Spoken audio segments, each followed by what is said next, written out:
tamis. Tara, kain.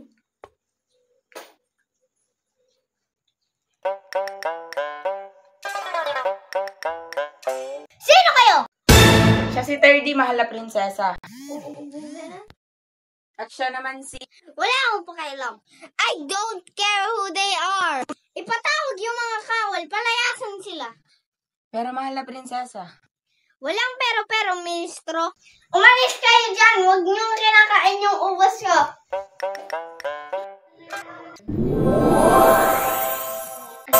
At sama naman ng panaginip nun. Sino si 3D? Ba't hindi ako kasing pangit niya? Sino si Shair?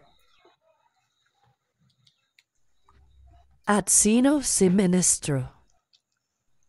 Ano ang magiging kaugnayan nila sa buhay ni Prinsesa Vanessa?